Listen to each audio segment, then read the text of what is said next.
비슷한 단어이면서도 전혀 다른 의미로 사용되고 있어요. 여러분, 분별이라는 단어를 생각해 보시기 바랍니다. 생산적인 뜻을 가지고 있습니다. 판단이라는 단어는 약간 파괴적인 뜻을 담고 있습니다. 그래서 성경은 분별을 장려하고 판단을 금하고 있어요. 근데 그 차이가 뭘까요? 한 신학자는 분별이라는 단어를 이렇게 정의했습니다. 우리가 어떤 사람의 행동에 대해서 그렇게 행동할 수밖에 없었던 원인을 여러 가지로 연구하고 분석해 보는 것이라고 그랬습니다. 근데 분별의 결과는 상대방을 이해하게 돼 있어요. 반면에 판단은 어떻습니까? 어떤 사람이 한두 가지 외적인 행동에 근거해서 그 사람의 인간됨에 대해서 쉽게 결론을 내리고 속단을 내리게 되는 것입니다. 그 결과가 뭘까요? 상대방에 대한 비난이나 정죄를 하는 거예요. 그래서 사도 바울은요, 형제를 비판하지 말고 판단하지 말라라고 했어요. 오늘 말씀을 한마디로 하자면 다른 사람을 비판하지 말라는 것입니다. 여러분, 성경 말씀 중에 우리가 너무나 잘 알면서도 지키지 않는 말씀 중에 하나예요. 그로 인한 문제가 심각하기 때문입니다.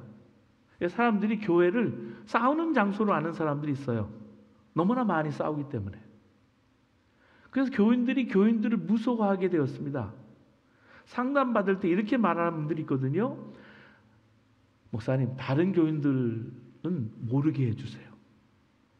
교회 안에 소문이 도는 것이 무서운 것입니다. 반면에 정의감이 있는 사람에게는 반발심이 일어날 말씀이에요. 여러분, 세상에도 임금님 기는 당나귀 기라는 우화가 있지 않습니까? 그런데 이 말씀은요, 매우 심각한 교훈임을 알아야 합니다. 예수님께서 마태복음 7장에 분명히 말씀하셨어요. 남을 비판하는 사람은 반드시 자신이 비판하는 그 비판으로 심판을 받을 것이라고. 그래서 비판을 받지 아니하려거든 비판하지 말라라 그랬어요.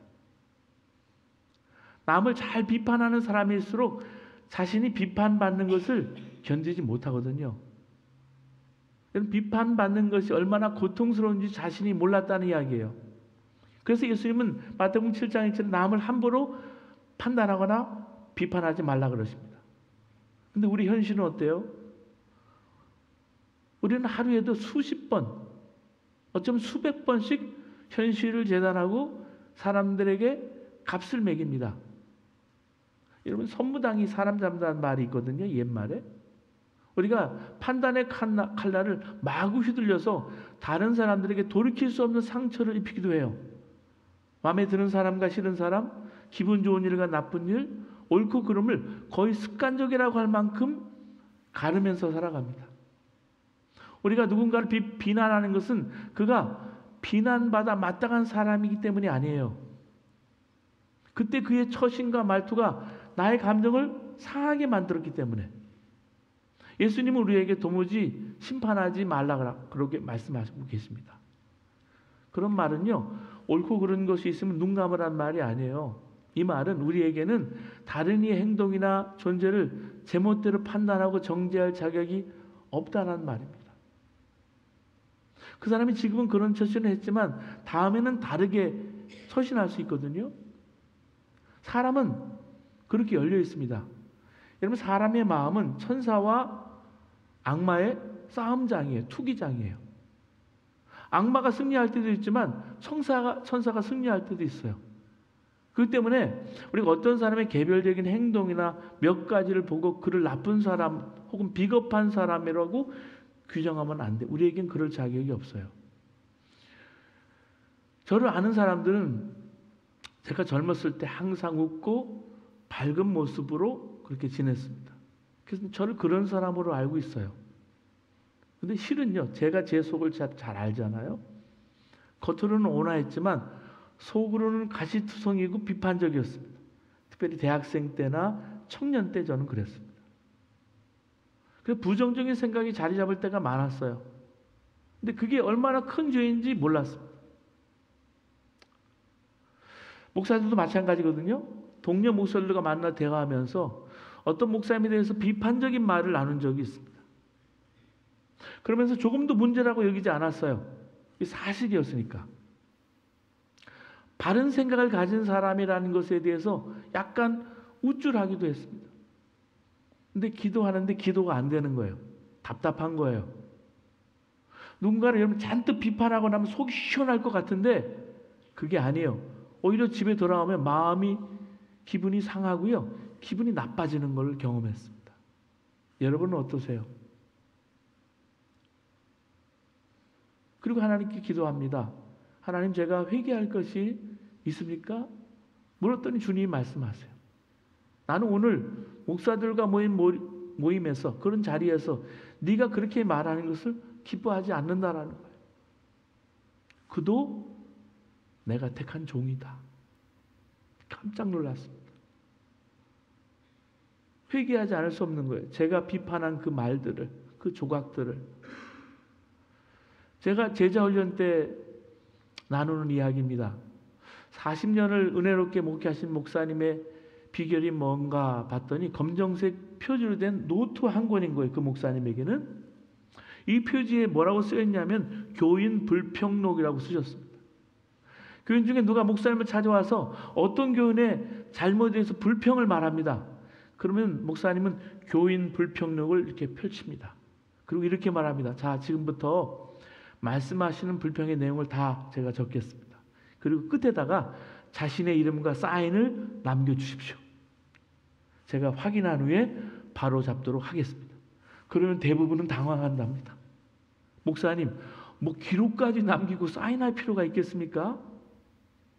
그분은 그렇게 목회해서 40년 동안 교회가 평안했다고 해요. 여러분 아셔야 합니다. 여러분이 누군가에 대해서 비판하며 말하는 것이 다 기록되어 있습니다. 그래도 괜찮으시겠습니까? 사도 바울은 본문에서 형제를 비판하지 말라고 했어요. 그 이유를 말씀하시기를 그가 믿음이 약한 사람이기 때문이라고 말씀해주고 있거든요. 로마서 14장 1절 한번 보실까요? 믿음이 연약한 자를 너희가 받되 그의 의견을 비판하지 말라 그랬습니다. 여기서 믿음이 약한 사람이라는 것은 예수님 믿으면서도 여전히 구약의 율법 규정에 매여 있는 사람이에요. 그걸 철저히 지키는 사람을 말합니다. 여러분 당시에 교회 논쟁거리가 있었어요. 그 논쟁이 뭐냐면 고기를 먹어도 되느냐 안 먹어야 되느냐 하는 것이었습니다.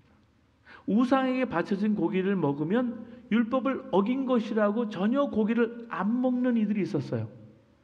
예전에 우리 제사 지내는 남은 음식을 먹어도 되느냐 안 먹어야 되느냐 그런 싸움이 있었거든요. 반면에 예수님께서 십자가에 죽으심으로 구약의 모든 제사 규정을 폐하셨고요. 율법을 지켜서 구원받으려는 노력할 필요가 이제 더 이상 없어졌고요. 누구든지 다 예수 그리스도 이름만 예수님을 믿기만 하면 다 구원받게 됐기 때문에 고기를 먹고 안 먹고는 구원 문제와는 아무 상관이 없다고 주장하는 사람들이 생기게 되었습니다. 이 문제로 교인들 사이에 서로 상대방을 비판하고 싸우고 다툼이 일어난 거예요. 이에 대해서 사도 바울이 분명히 정리해 주었습니다. 고기 먹지 않는 이들이 믿음이 약한 사람이고 고기를 마음껏 먹는 자가 믿음이 좋은 사람이라는 거예요. 그런데요, 사도 바울이 지적해요. 믿음이 좋은 자가 왜 믿음이 약한 사람을 비판하느냐 하는 겁니다. 고기를 먹지 않는 자가 믿음이 약해서 그런 것일 뿐인데 그 마음 중심은 주님을 잘 믿는 것임을 믿는 자라는 사실을 왜 모르냐는 거예요. 6절 말씀 보실까요? 6절 말씀 보시면 나를 중히 여기는 자도 주를 위하여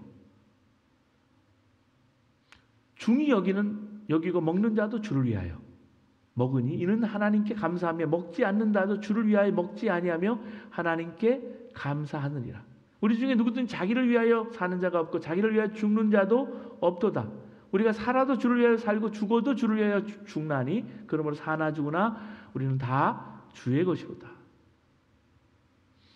사랑하는 여러분, 우리가 정치 문제, 사회 문제, 교회 현안이 있을 때 서로 의견이 갈릴 수 있어요. 미국이 공화당, 민주당으로 나눠지고 이제 11월 5일이면 대선을 치르게 됩니다. 누가 오를까요? 무엇이 바를까요? 의견이 갈릴 수가 있어요. 그런데 마음이 주님을 위해서 살려고 한다고 한다면 상대방은 비판하지 말아야 한다는 말씀이에요. 3절 말씀 보시면 먹는 자는 먹지 않는 자를 업신 여기지 말고 먹지 않는 자는 먹는 자를 비판하지 말라. 이는 하나님이 그를 받으셨습니다. 그래서요, 믿음은요 되게 성숙해져요. 믿음은 잘하고 선결로 나아갑니다. 근데 누구나 처음에는요 믿음이 강한 게 아니에요. 약한 믿음을 시작하는 거예요. 어느 한 번에 대해서 못마땅한 마음이 들었어요. 근데 하루는 내가 벼르고서 마음에 단단히 마음을 먹고 잘못을 저 사람을 내가 지적하고 고쳐야 되겠다 결심을 했는데 갑자기 그도 최선을 다하고 있다는 생각이 드는 거예요. 근데 주변에서 그 사람에 대해서 말하기를 그분이 그 전과는 너무나 달라졌다는 거예요.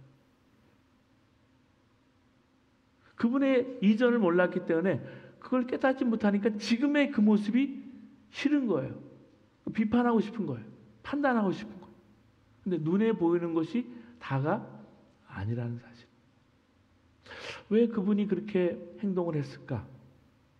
여러 가지 상처와 마음이 그런 행동으로 나타날 수가 있거든요.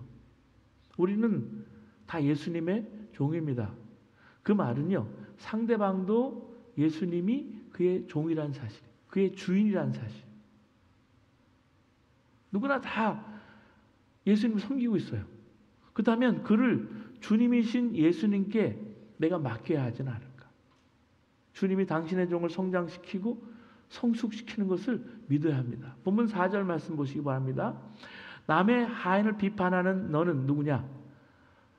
그가 서 있는 것이나 넘어지는 것이 자기 주인에게 있음에 그가 세움을 받으리니 이는 그를 세우시는 권능이 주께 있습니다. 오래전에 이 가이드 포스트지를 읽었어요. 아주 단순하고 심플한 이야기지만 뭔가 생각하게 하는 이야기가 담겨 있었습니다. 아파트에 사는 어떤 부인이 있었어요. 그 부인이 낮에 좀 한가할 때 응접실에 나와서 신문도 보고 이제 커피도 마시고 시간을 보내는데 자연히 건너집에 있는 응접실이 보이는 거예요. 시선이 자꾸 글로 가는 거예요. 왜냐하면 그 아파트는 골목을 하나 사이에 두고서 다른 아파트와 나란히 이렇게 서 있었기 때문에 골목 사이에 두고 서로 응접실 다 훤히 들여다 보이는 거예요. 건너집에 있는 응접실에는 아주 고상하게 생긴 부인이 가끔 응접실에 나와서 바느질도 하고 책을 읽기도 했습니다. 서로 대화를 나눈 적이 한 번도 없었지만은 서로 멀리 쳐다보는 사이가 된 거예요. 어느 날 이 부인이 여전히 응접실에 나와서 무심코 건너편에 있는 부인을 바라보게 됐는데요. 그날따라 부인이 잘 흐릿흐릿하게 안 보이는 거예요. 전처럼 선명하지 않았습니다. 그러니까 자기도 모르게 대뜸 그의 입에서 무슨 말이 나왔냐면 원 세상에 창문이나 제대로 닦고 책을 읽든지 말든지 반일을 하든지 말든지 저렇게 게을러서 어떻게 책만 읽으면 뭐하냐? 자기도 모르게 자기 혼자 말이 툭 튀어나온 거예요. 한두 주가 지났어요. 따뜻한 봄날 봄 청소를 했습니다. 유리창들을 닦고 집안의 구석구석에 있는 모든 쓰레기를 다 치우고 하루 종일 열심히 이분이 청소를 했어요. 그리고 오후 늦게 피곤한 몸을 이끌고 커피 한 잔을 들고서 응접실에 나와서 포근한 의자에 앉았습니다. 자기도 모르게 건너편 집이 보이지 않겠습니까? 근데 이상하게 건너집에 있는 부인이 너무 클리어하게 선명하게 잘 보이는 거예요. 바느질하고 있는 부인이 그림을 보듯이 눈에 들어왔습니다. 그럴 때 그 부인의 머리에 스쳐 지나가는 생각이 있었습니다. 저 부인이 창문을 닦지 않아서 잘 보이지 않는다고 투덜거렸는데 오늘 보니까 내가 창문을 제대로 안 닦아서 그런 일이 벌어졌구나. 아, 내가 바보였구나. 자기 스스로를 깨닫고 여러분 짤막한 토막에 글을 쓴 거예요. 사랑하는 여러분, 비판하는 사람이 누구일까요? 자기 창문을 닦지 않고 남의 창문을 안 닦았다고 욕하는 사람입니다. 비판하는 사람이 누굽니까? 자기 눈에는 들보를, 이렇게 큰 들보, 이 건물을 받치고 있는 들보, 그 들보를 가지고 있으면서 남의 눈에 있는 작은 티를 탓하는 사람입니다. 이런 모순을 안고 신앙생활을 할 수는 없습니다. 이런 모순을 안고 있는 사람들이 교회 와서 예배드리고 거룩하게 하나님 찾고 남 보기에는 경건한 것처럼 기도할 수가 없다는 말이죠. 그렇기 때문에 주님이 비판하지 말라는 거예요. 여러분, 믿음이 약한 것보다 더 나쁜 것이요, 비판한 남을 정죄하는 것임을 알아야 합니다. 에베소서 4장 26절 27절에 보면 분을 내어도 죄를 짓지 말며 해가 지도록 분을 품지 말고 마귀로 틈을 타지 못하게 하라 하셨습니다. 사랑하는 여러분, 우리가 괜히 미워지고 화가 나는 걸까요? 아닙니다. 우리 마음에 그러면 마귀가 역사하는 거예요. 분노가 마귀의 역사인 것은 미움과 분노의 대상이 누구인가 보면 알아요. 내가 미워하는 그 대상이 대부분 가족, 친척, 친구, 동료, 교우들인 것을 보면 알 수 있습니다. 가장 사랑할 사람들을 미워하게 되는 일이 마귀의 역사가 아니고 뭐겠어요? 속지 말아야 합니다. 미움과 분노는요, 급속히 자랍니다. 그래서 화를 내도 밤새 품지 말라고 하는 이유가 있어요. 하룻밤만 화를 내어도 그 다음 날에는 살인할 만큼 무서운 복수심이 나를 사로잡아요. 내 마음을 사로잡기 때문에 그런 거예요. 교도소에 가보세요. 다들 착해요. 근데 분노를 품었다가 순간 엄청난 죄를 지은 사람들이에요. 마귀가요, 분노를 키우는 걸 볼 수 있어요. 전과 1범, 2범 이렇게 자라다가 그 분노가 작은 죄를 지었다가 나중에 사람을 죽이는 것도 서슴지 않아요. 죄송해요. 사이코패스들도 다 대부분 그래요.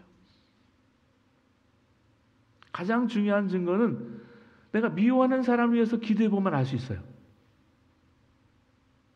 기도가 돼요? 분노하고 기도는 양립할 수가 없습니다. 분노는 예수님과 전혀 어울리지 않습니다. 마귀와 딱 어울리는 게 분노예요.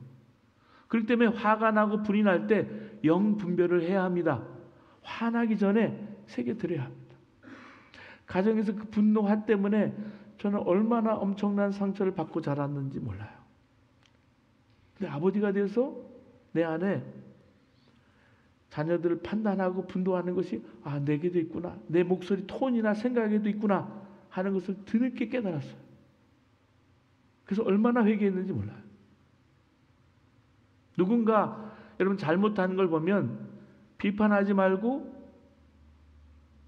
먼저 자신을 돌아봐야 합니다.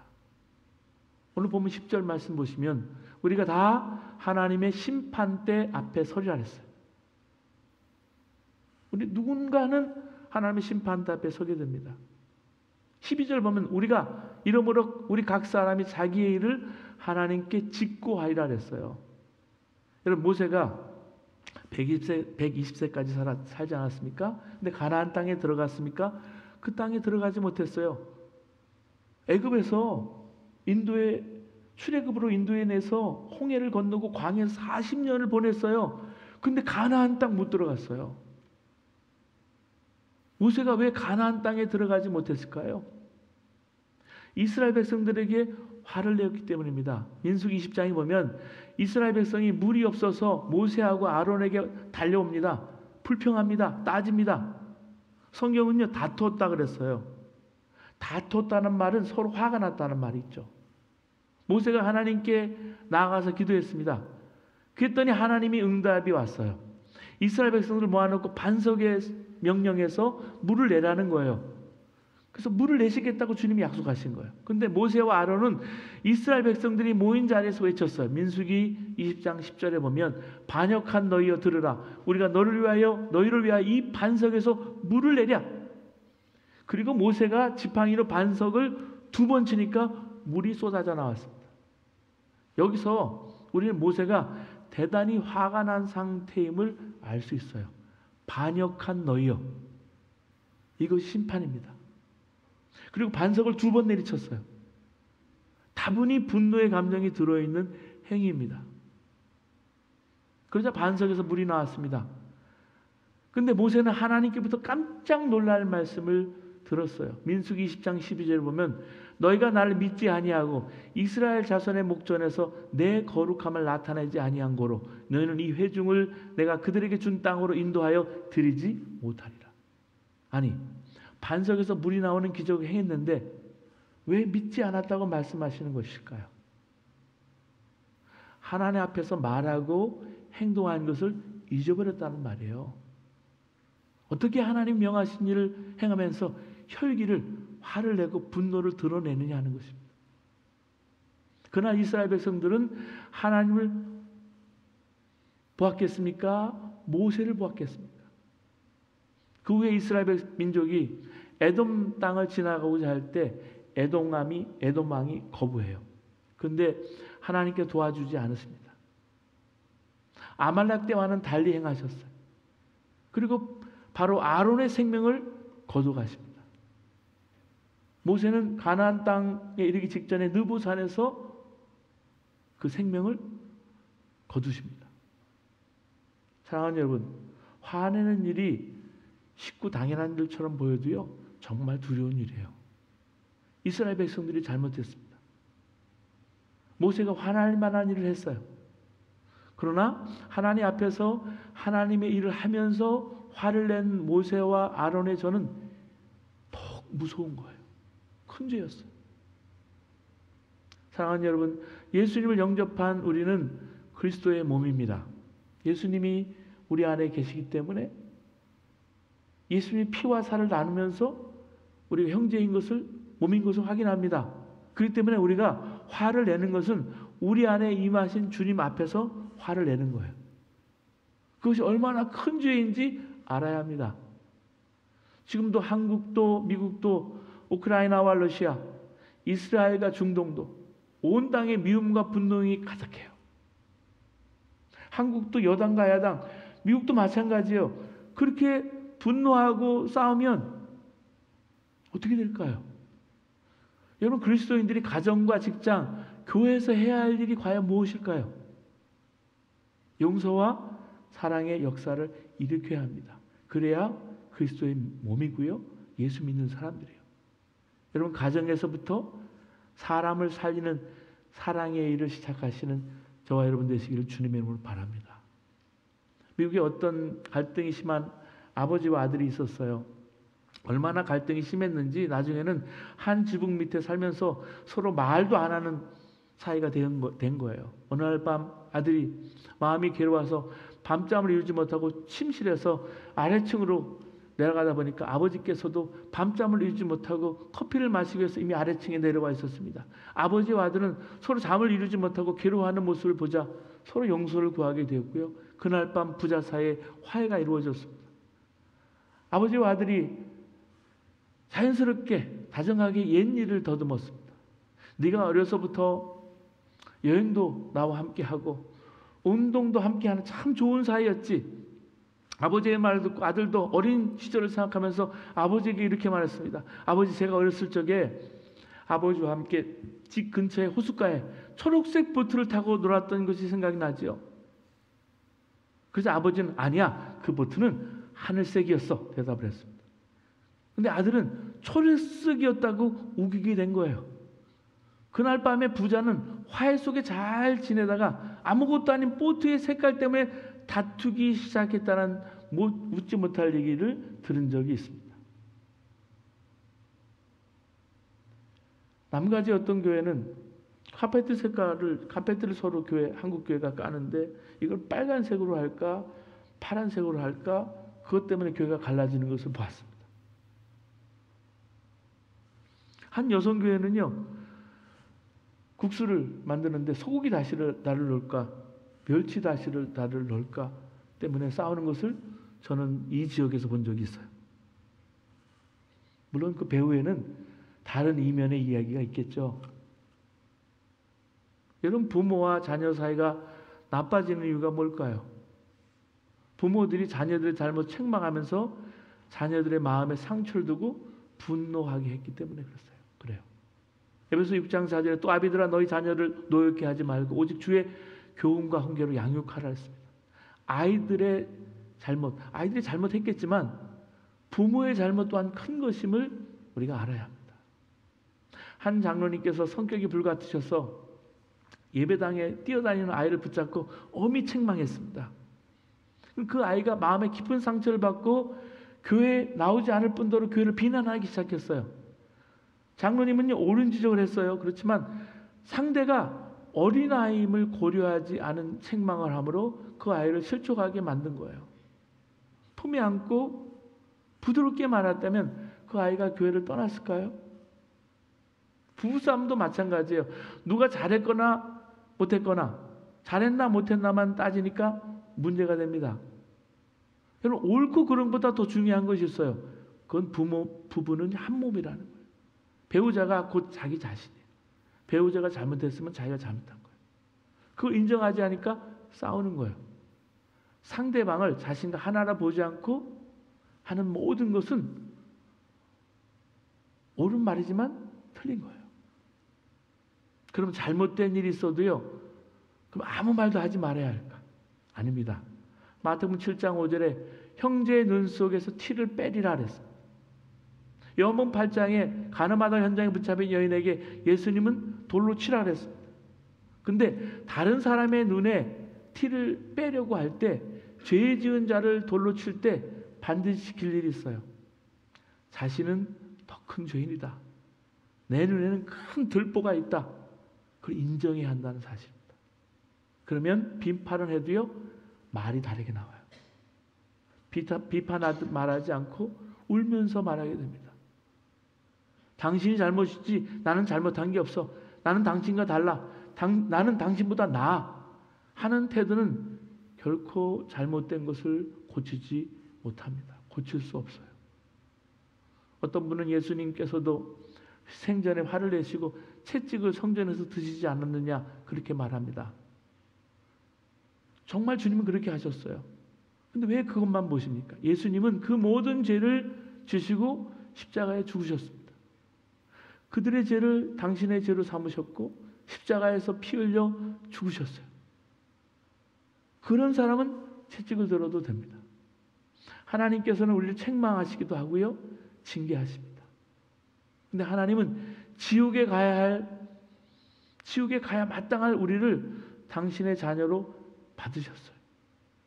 이런 사랑이 있으니까 우리를 잘못된 길로 갈 때 속에서 책망하시는 거예요. 우리는 십자가는 지지 않으면서 옳고 그름만 따져서 비판하면 무서운 사람이 되고 맙니다. 여러분 이혜인 시인이 말을 위한 기도를 했는데 아름다운 시인데 제가 뒷부분만 소개를 드리겠습니다.